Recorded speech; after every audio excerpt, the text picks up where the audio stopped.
चौथा भाग जन्मभूमि का आह्वान। उपभाग 1 शुद्धोदन से भेंट। सारिपुत्र और मोदगलायन की दीक्षा के बाद 2 महीने तक भगवान बुद्ध राजगृह में ही रहे। यह सुनकर कि तथागत राजगृह में विराजमान हैं, उनके पिता शुद्धोदन ने संदेश भिजवाया, मैं मरने से पूर्व अपने पुत्र को देखना चाहता हूँ। दूसरों को उसका धम्मामृत पान करने को मिला है, उसके पिता को नहीं, उसके संबंधियों को नहीं। शुद्धोदन के दरबारियों में से एक का पुत्र कालुदासी ही यह संदेश लेकर गया था। संदेशवाहक ने आकर कहा, हे लोक पूज्य, आपका पिता आपको देखने के लिए उतना ही उत्सुक है जैसे कमलिनी सूर्योदय के लिए। तथागत ने पिता की प्रार्थना स्वीकार कर ली और बड़े भिक्षु संघ के साथ पितृगृह की ओर प्रस्थान किया। भगवान बुद्ध जगह जगह ठहरते हुए आगे बढ़ रहे थे, लेकिन कालुदाई तेजी से चलकर पहले पहुंच गया ताकि शुद्धोदन को यह सूचना दे सके कि भगवान बुद्ध आ रहे हैं और रास्ते पर है। शीघ्र ही यह समाचार शाक्य जनपद में फैल गया। हर किसी की जबान पर था कि राजकुमार सिद्धार्थ, जो बोधि प्राप्त करने के लिए गृह त्याग कर चला गया था, अब ज्ञान प्राप्त कर वापस कपिलवस्तु आ रहा है। अपने संबंधियों और मंत्रियों को लेकर शुद्धोदन और महाप्रजापति अपने पुत्र की अगवानी के लिए गए। जब उन्होंने दूर से ही अपने पुत्र को देखा, उसके सौंदर्य, उसके व्यक्तित्व, उसके तेज का उनके मन पर बड़ा प्रभाव पड़ा। वे मन ही मन बड़े प्रबोधित हुए, किंतु उनके पास शब्द न थे कि वे उसे व्यक्त कर सके। निश्चय से वह उनका पुत्र था, उसकी शक्ल सूरत वही थी। महान श्रवण उनके हृदय के कितना समीप था, तब भी उनके बीच की दूरी कितनी अधिक थी। वह महामुनि अब उनका पुत्र सिद्धार्थ नहीं रहा, अब वह बुद्ध था, सम्यक संबुद्ध था, अरहत था, लोक गुरु था। अपने पुत्र के धार्मिक पद का ध्यान कर शुद्धोदन रथ से उतरा और सर्वप्रथम अभिवादन किया। बोला, तुम्हें देखे 7 वर्ष बीत गए, इसी क्षण की हम कितनी प्रतीक्षा करते रहे। तब शुद्धोदन के सामने सिद्धार्थ विराजमान हुए। राजा आंखें फाड़ फाड़ कर अपने पुत्र की ओर देखता रहा। उसकी इच्छा हुई कि उसे नाम लेकर पुकारे, किंतु उसका साहस नहीं हुआ। सिद्धार्थ वह मन ही बन बोला, सिद्धार्थ, अपने पिता के पास लौट आओ और फिर उसके पुत्र बन जाओ। लेकिन अपने पुत्र की दृढ़ता देखकर उसने अपने भावनाओं को वश में रखा। शुद्धोदन तथा प्रजापति दोनों के दोनों निराश हो गए। इस प्रकार अपने पुत्र के ठीक सामने पिता बैठा था। अपने दुख में वह सुखी था, अपने सुख में वह दुखी। उसे अपने पुत्र पर अभिमान था, किंतु वह अभिमान चूर चूर हो गया जब उसके ध्यान में आया कि उसका पुत्र कभी उसका उत्तराधिकारी नहीं बनेगा। मैं तुम्हारे चरणों पर अपना राज्य रख दूं, उसने कहा, किंतु यदि मैंने ऐसा किया तो तुम उसे मिट्टी के मूल का भी नहीं समझोगे। तथागत ने सांत्वना दी, मैं जानता हूँ राजन, तुम्हारा हृदय प्रेम से गदगद है। तुम्हें अपने पुत्र के लिए महान दुख है, लेकिन प्रेम के जो धागे तुम्हें अपने उस पुत्र से बांधे हुए हैं, जो तुम्हें छोड़कर चला गया, उसी प्रेम के अंतर्गत तुम अपने सारे मानव बंधुओं को बांध लो। तब तुम्हें अपने पुत्र सिद्धार्थ से भी बड़े किसी की प्राप्ति होगी। तुम्हें मिलेगा वह जो सत्य का संस्थापक है, तुम्हें मिलेगा वह जो धम्म का मार्गदर्शक है, और तुम्हें मिलेगा वह जो शांति का लाने वाला है। तब तुम्हारा हृदय निर्वाण से भर जाएगा।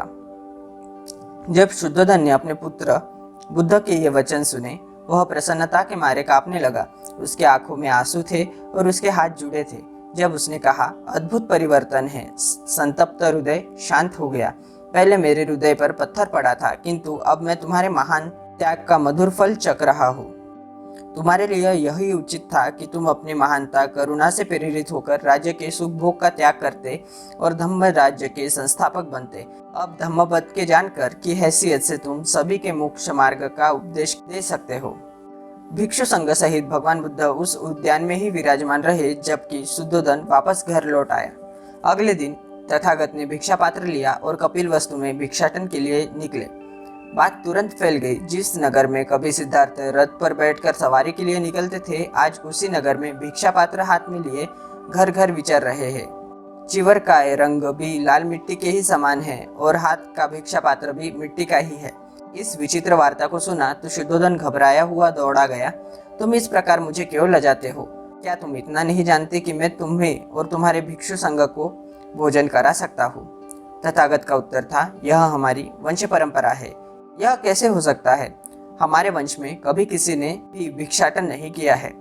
राजन, निश्चय से तुम और तुम्हारा वंश क्षत्रियों का है, किंतु मेरा वंश बुद्धों का वंश है।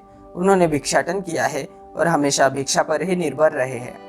शुद्धोधन निरुत्तर था। तथागत कहते रहे, किसी को कहीं कुछ खजाना मिले तो उसमें जो बहुमूल्य रत्न होगा वह लाकर उसे अपने पिता को ही भेंट करेगा।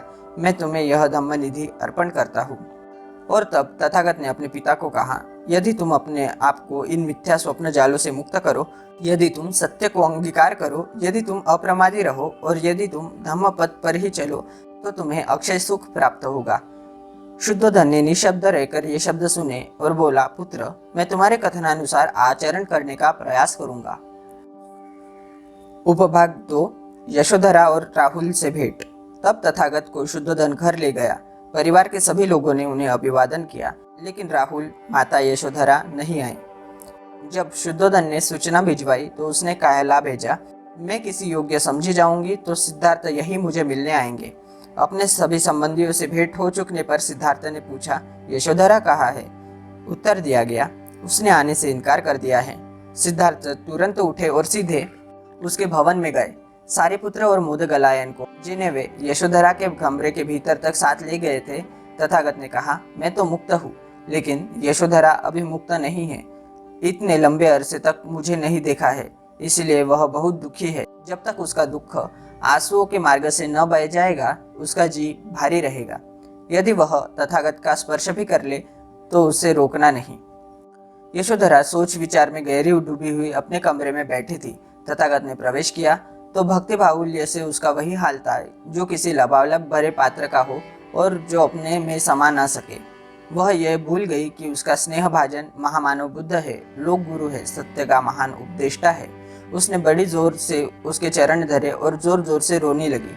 लेकिन जब उसे इसका ध्यान आया कि शुद्धोधन भी वहां आ गए तो उसे लज्जा आई। वह उठी और बड़ी भक्ति भावना सहित एक ओर बैठ गई।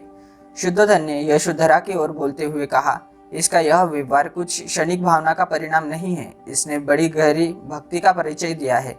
इन 7 वर्षों में जब से तुम इसे छोड़कर चले गए, जब इसने सुना कि सिद्धार्थ ने अपना सिर मुंडवा लिया है, इसने भी वैसा ही किया। जब इसने सुना कि सिद्धार्थ एकाहारी हो गए हैं, तब से यह भी वृत्ति का पात्र में ही एक ही बार आहार ग्रहण करने लगी। यदि यह क्षणिक भावुकता नहीं है तो यह सब इसके साहस का ही परिचायक है। जब सिद्धार्थ ने यशोधरा को उस महान पुण्य की याद दिलाई और उस महान साहस की जिसका परिचय सिद्धार्थ की प्रवज्जा के समय दिया था, उन्होंने कहा कि जब वे बोधिसत्व की अवस्था में बुद्धत्व प्राप्त करने के लिए प्रयत्नशील थे, उस समय उसकी पवित्रता, उसकी कोमलता तथा उसकी भक्ति ही उनका सबसे बड़ा संबल सिद्ध हुई थी। यह उसी का कर्म था और यह महान पुण्य का परिणाम था। यशोधरा की वेदना वचनों से परे की बातें थी, किंतु उसने जो धीरता और वीरता दिखाई, उसने उसके आध्यात्मिक उत्तराधिकार को 4 चांद लगा दिए और उसे भी अनुपम पद प्रदान किया।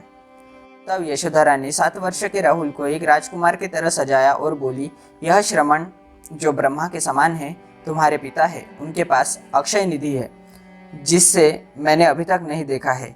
उनके पास जा और वह अक्षय निधि मांग, क्योंकि वह तेरा उत्तराधिकार है। राहुल बोला, मेरे पिता कौन है? मैं तो एक बाबा शुद्धोधन को ही पिता जानता हूँ। यशोधरा ने बच्चे को गोद में लिया और खिड़की में से दिखाया, वह देख, वह तेरे पिता है और शुद्धोधन नहीं। उस समय तथागत भिक्षु संघ के बीच बैठे भिक्षा ग्रहण कर रहे थे और वहां से दूर नहीं थे। तब राहुल उनके पास गया और ऊपर मुंह उठाकर निर्भयतापूर्वक किंतु बड़े ही स्नेह स्निग्ध स्वर में बोला, क्या तुम मेरे पिता नहीं हो? और उनके पास खड़ा ही खड़ा कहने लगा, श्रमण, तुम्हारी छाया बड़ी सुकर है। तथागत निशब्द रहे। जब भोजन समाप्त हो गया, तथागत ने आशीर्वाद दिया और महल से विदा हुए। राहुल पीछे पीछे हो लिया और अपना उत्तराधिकार मांगता रहा। राहुल को किसी ने नहीं रोका, न स्वयं तथागत ने ही। तथागत ने सारिपुत्र की ओर देखा और कहा, राहुल उत्तराधिकार चाहता है, मैं उसको यह नाशवान निधि नहीं दे सकता जो अपने साथ चिंताएं लाती है, लेकिन मैं इस श्रेष्ठ जीवन का उत्तराधिकार दे सकता हूँ जो अपने में एक अक्षय निधि है। तब राहुल को ही संबोधित करके तथागत बोले, सोना चांदी और हीरे मेरे पास नहीं है, किंतु यदि तू आध्यात्मिक निधि चाहता है और उसे ले सकने तथा संभाल कर रखने में समर्थ है तो वह मेरे पास बहुत है। मेरे अध्यात्म निधि मेरे धम्म का मार्ग ही है।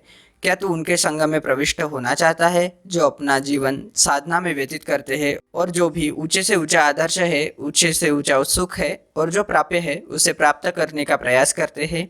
राहुल ने दृढ़तापूर्वक कहा, प्रविष्ट होना चाहता हूँ। जब शुद्धोधन ने सुना कि राहुल भी भिक्षु संघ में शामिल हो गया है, उसे बड़ा क्लेश हुआ।